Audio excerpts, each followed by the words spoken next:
प्रेमा की एक ही संतान थी, वो था उसका बेटा वरदान। छोटे से कस्बे में रहने वाला वरदान पढ़ाई लिखाई में काफी होशियार था, इसलिए गरीब परिवार से होने के बाद भी स्कॉलरशिप के दम पर वो बड़े शहर में पढ़ने के लिए चला जाता है और जल्द ही उसकी अच्छी नौकरी भी लग जाती है।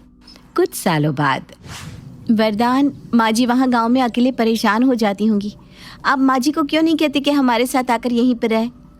अरे मैं तो कह कहकर परेशान हो गया, लेकिन मम्मी गांव छोड़कर शहर में आना ही नहीं चाहती। कहती है उनके यहाँ रहने से हम लोग डिस्टर्ब हो जाएंगे। अरे माँ ऐसा क्यों सोचती है कि उनके यहाँ रहने से हम लोग डिस्टर्ब हो जाएंगे? इतना बड़ा परिवार है उनका, फिर उन्हें वहाँ अकेले रहने की क्या ज़रूरत है? मम्मी जी यहाँ आएंगी तो बच्चों के साथ उनका मन भी लगा रहेगा। सिया के बार बार कहने पर वरदान अपनी माँ को गाँव से शहर बुला लेता है।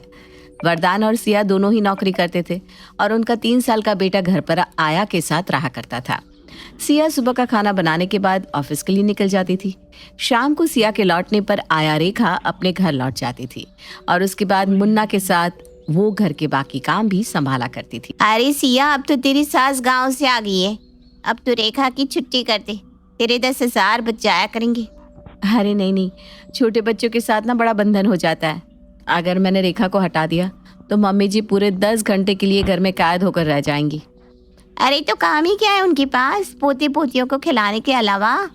अरे छोड़ ना ये सब। घर पहुंचकर, मम्मी जी अपार्टमेंट में नीचे एक जगह योगा क्लासेस होती है, मैंने आपका भी वहां पर एनरोलमेंट करवा दिया है। कल से आप सुबह 1 घंटे के लिए वहां योगा करने जाया कीजिए, आपकी सेहत अच्छी रहेगी।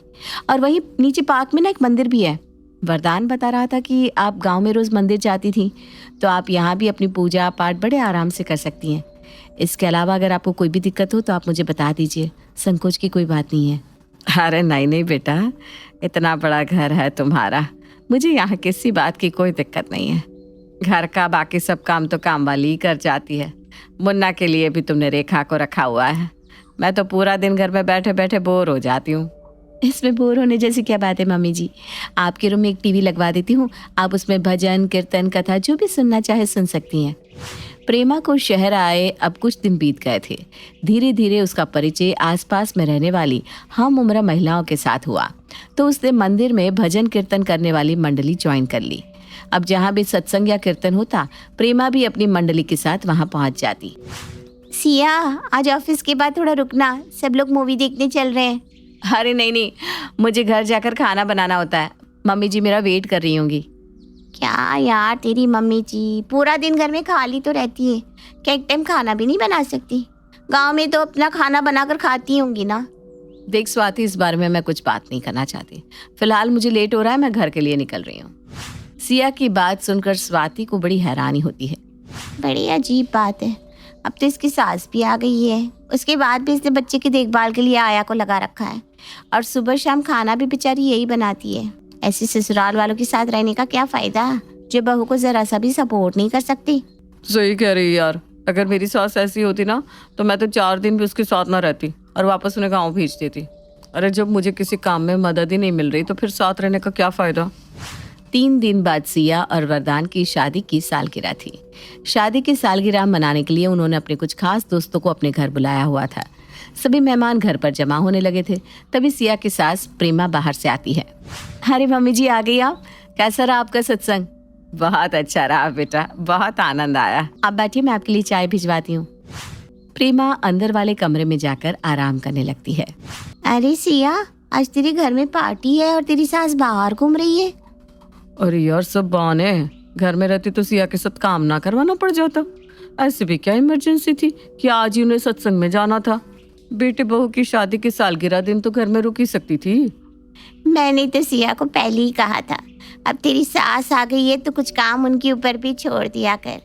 तू जिम्मेदारियां उनके ऊपर डालेगी तभी वो कुछ काम में हाथ बटाएगी। लेकिन सिया ने तो शुरुआत से उनकी आदत बिगाड़ रखी है। सिया की सहेलियों की बात प्रेमा के कानों में पड़ जाती है।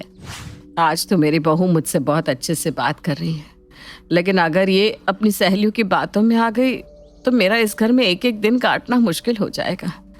इससे पहले कि सिया के मन में ये सारी बातें बैठे, मैं खुद ही घर के काम करना शुरू कर देती हूँ। सिया अपनी पार्टी का मज़ा खराब नहीं करना चाहती थी, इसलिए वो किसी भी बातों का जवाब नहीं देती। अगले दिन सिया ऑफिस से वापस आई तो उसने देखा कि सास प्रेमा कीर्तन के लिए मंदिर नहीं गई है, बल्कि रसोई में खड़ी सब्जी बना रही है। अरे मम्मी जी, आप मंदिर नहीं गए आज? खाना तो मैं आकर बना ही लेती हूँ ना, आप क्यों बना रही है खाना? नहीं बेटा, मैंने मंडली वालों को मना कर दिया है, अब मैं मंदिर में कीर्तन के लिए नहीं जाया करूँगी। अरे लेकिन हुआ क्या है? आपका किसी से झगड़ा हुआ है क्या? नहीं बेटा, मेरा किसी से झगड़ा क्यों होगा, हम तो वहाँ भगवान का नाम लेने के लिए जाते हैं, लड़ाई झगड़ा क्यों होने लगा वहाँ? बस मैंने सोचा है कि अब मैं घर में रहकर तेरे साथ घर के कामों में मदद कराया करूँगी, और वैसे भी पूरा दिन खाली बैठे बैठे परेशान हो जाती हूँ। मैंने रेखा को भी मना कर दिया है, कल से मुन्ने को ना मैं ही संभाल लिया करूँगी। सिया को सास प्रेमा की बातें कुछ अजीब सी लग रही थी। जैसे ही वो अपने कमरे में गई तो उसने देखा कि सासू माँ ने वॉशिंग मशीन में सारे कपड़े धोकर आयरन भी कर दिए हैं। सच सच बताइए मम्मी जी, कुछ तो ज़रूर हुआ है। लग रहा है आज पूरा दिन आपने आराम ही नहीं किया, पूरा दिन बस काम ही करती रही। आपको मेरी कसम है मम्मी जी, सच बताइए, क्या आपको मेरी कोई बात बुरी लगी है? अरे नहीं बेटा, तू तो मेरी बेटी है, मैं तेरी बात का बुरा कैसे मान सकती हूँ? लेकिन ये बात भी तो सच्ची है ना कि मैं पूरा दिन घर में खाली पड़ी रहती हूँ और घर की किसी जिम्मेदारी में हाथ भी नहीं बटाती। इसलिए मैंने सोचा तू बाहर काम करती है तो अब से मैं घर संभाल लिया करूँगी। अच्छा तो ये बात है। ज़रूर आपने उन लोगों की बातें सुन ली है जो कह रहे थे कि मेरी सास घर का कोई काम नहीं करती। हाँ बेटा, लेकिन मुझे उनकी बात गलत नहीं लगी। मैं जब से शहर आई हूँ मैंने कभी कोई काम नहीं किया, बस अपनी ही मस्ती में मगन रही, कभी योगा, कभी मंदिर, कभी वॉक। मुझे सोचना चाहिए था कि बहू बेटे के साथ रहना है तो मुझे भी कुछ जिम्मेदारियां बांटनी चाहिए। मम्मी जी, क्या लगता है आपको मैंने आपको शहर से यहाँ घर के काम और मुन्ना की देखभाल करवाने के लिए बुलवाया था? अरे बेटा देख, मेरी सारी सहेलियां अपने पोते पोते को संभालती हैं, अब अगर दादी नहीं संभालेगी तो कौन संभालेगा? इसमें कोई बुराई भी तो नहीं है। आप गलत समझ रही हैं मम्मी जी, मैंने आपको शहर इसीलिए बुलवाया था ताकि आप यहाँ आकर अपनी ज़िंदगी सुकून से जी सके। अगर यहाँ आकर भी आपको दिन में 24 घंटे काम ही करते रहना है तो फिर हमारे यहाँ साथ रहने का क्या फ़ायदा हुआ? और अब आपकी उम्र कोई घर के काम करने या बच्चों की जिम्मेदारियाँ संभालने की नहीं है। वरदान ने मुझे बताया है आपने अपनी सारी ज़िंदगी बहुत ही मेहनत और संघर्ष के साथ बिताई है, इसलिए अब आप बस अपनी ज़िंदगी चैन और सुकून से बिताइए। जैसे आपने अपने बच्चों को पालने के लिए मेहनत की, वैसे ही अब अपने बच्चों के लिए मेहनत करने की हमारी बारी है और हम खुशी खुशी ये जिम्मेदारियां निभा भी रहे हैं। माँ जी, इस घर को एक माँ की ज़रूरत है, नौकर की नहीं। और एक बात बताइए, जब तक आप गांव में रह रही थी क्या ये घर नहीं चल रहा था?